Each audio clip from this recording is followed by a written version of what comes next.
Development नहीं चाहिए, हमें संविधान को बचाना है, इसके लिए वोट डालना है। सामने से भले वो उज्ज्वल निगम हो, उसकी जगह शेर भी होता तो हम उसको वोट नहीं देते।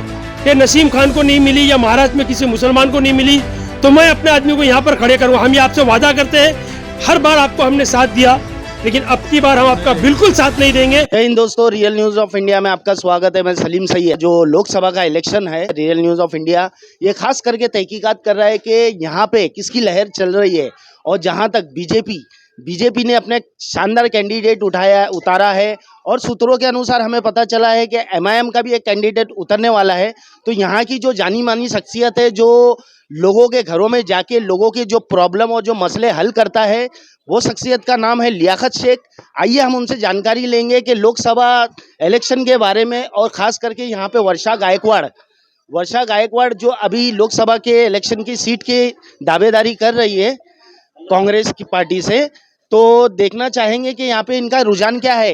यहाँ के लोग जो 10 साल से परेशान थे, जो काफ़ी तकलीफ उठाए हैं विकास के नाम पे, बेरोजगारी जो रोजगार देने के नाम पे और महंगाई के नाम पे, तो इनसे जानकारी लेंगे। लियाकत जी, हमारे चैनल में आपका स्वागत है। जिस तरह से अभी लोकसभा का इलेक्शन आ रहा है 20 मई को, तो आपकी क्या राय है, आगे क्या होने वाला है। और यहाँ पे बीजेपी भी एक बोलते ना सीनियर एडवोकेट उतरे हुए हैं, और कहीं ना कहीं हमको सुने आया है कि एमआईएम भी उतरी है। तो आपके हिसाब से आप जिस वार्ड में काम कर रहे हैं, तो यहाँ पे किसका रुझान है? सर जी, सबसे पहले तो आपका नमस्कार। जहाँ आप खड़े हो एक बांद्रा ईस्ट नौपाड़ा है। लोगों का ये कहना है कि हमें डेवलपमेंट नहीं चाहिए, हमें संविधान को बचाना है, इसके लिए वोट डालना है ना। कांग्रेस के तरफ का किसी जानवर बकरी के बच्चे को भी अगर टिकट देते ना, तो यहाँ के सारे लोग कांग्रेस को वोट देते। सामने से भले वो उज्ज्वल निगम हो, उसकी जगह शेर भी होता तो हम उसको वोट नहीं देते, क्योंकि हमें हमारा संविधान बचाना है। साथ ही साथ में आपने कहा एमआईएम, तो हम एमआईएम के जो असदुद्दीन ओवैसी, उनसे हम गुजारिश करते, रिक्वेस्ट करते हैं कि सारे लोग चाहते हैं आपको, क्योंकि आप मुसलमानों की लड़ाई को सर्वबुलंदी तक लेकर जाते हो। तो ये सारे लोगों की ये मांग है आपसे, ये वीडियो को आगे तक पहुंचाए, असदुद्दीन ओवैसी तक पहुंचाए, कि आपका ये जो ख्याल आया है ना कि नसीम खान को नहीं मिली या महाराष्ट्र में किसी मुसलमान को नहीं मिली तो मैं अपने आदमी को यहाँ पर खड़े करूँगा। हम ये आपसे वादा करते हैं, हर बार आपको हमने साथ दिया, लेकिन अब की बार हम आपका बिल्कुल साथ नहीं देंगे, कभी नहीं देंगे। और अगर आपने ये गलती की यहाँ पर चुनाव में, अगर आपने अपने उम्मीदवार को खड़े किया, तो ये आप ये याद रखना कि नौपाड़े से फिर हम आपको कभी किसी प्रोग्राम में सपोर्ट नहीं करेंगे। जहाँ तक का लोकसभा इलेक्शन इससे पहले भी हुआ है, जैसा पूनम महाजन रह चुकी है, तो आगे यहाँ पे बहुत सारे काम हुए। आगे हो सकता है कि एक बार और मौका देके इस बारे में और आगे काम किया जाएगा, यहाँ की विचारधारा बदली करे। तो इस बारे में आपकी क्या राय है? किस पार्टी के बारे में? बीजेपी को लेके। सर जी, मैंने फिर आपको कहा, अगर बीजेपी से अब की बार अगर कोई शेयर भी खड़ा हो जाए ना, तो उसको नहीं देंगे। हमें डेवलपमेंट नहीं चाहिए, हमें हमारे संविधान को बचाना है, हमारे हुकूक को बचाना है। इस कांग्रेस के कहने पर वोट नहीं डालेंगे, हम हमारे उलमाओं के कहने पर उसको वोट डालेंगे। और हम आपसे कोई डेवलपमेंट नहीं चाहते। हम चाहते हैं कि अगर हमारे मुसलमानों का कोई बात ऊपर निकले संसद भवन में या विधान भवन में, तो वहां पर आप हमारे लिए खड़े रहोगे और हमारे लिए आवाज उठाओगे। हम इसके लिए आपको वोट दे रहे हैं। वर्षा गायकवाड़ जी के बारे में आपकी क्या राय है? हम क्या बोल रहे हैं आपको, वर्षा गायकवाड़ के इससे अच्छा अगर राहुल गांधी भी यहाँ खड़े होता या कोई छोटे से बच्चे को भी खड़े करते।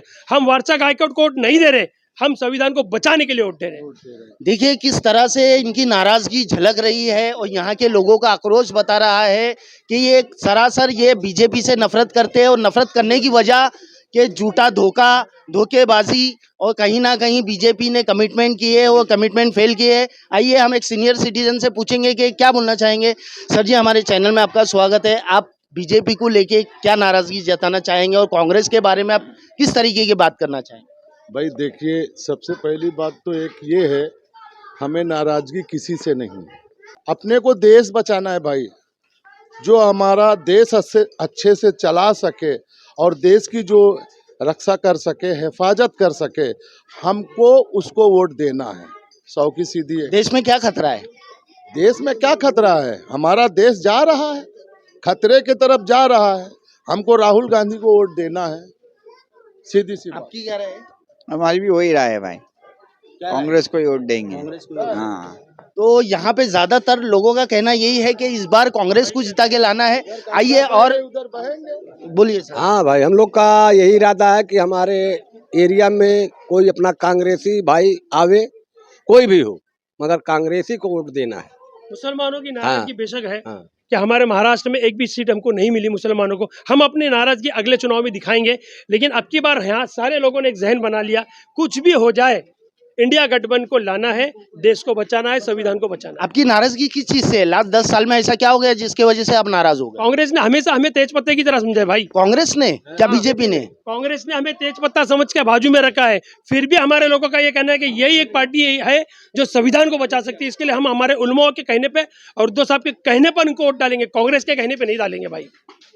देखिए यहाँ की विचारधारा जिस तरीके से समझ में आ रही है, महाविकास आघाड़ी, मतलब यहाँ पे कांग्रेस को लाइक नहीं किया जा रहा है, महाविकास आघाड़ी जैसा शिवसेना है, आम आदमी पार्टी, ऐसे बहुत से पार्टी मिलके जो सपोर्ट कर रहे हैं महाविकास आघाड़ी, उस बारे में यहाँ के लोगों की राय है। अगले इंटरव्यू के लिए हम खास करके लोकसभा इलेक्शन में देखेंगे, हमारी नज़र, हमारी तहकीकात रहेंगी। जब तक हमारे चैनल से बने रहिए। जय हिंद, जय महाराष्ट्र।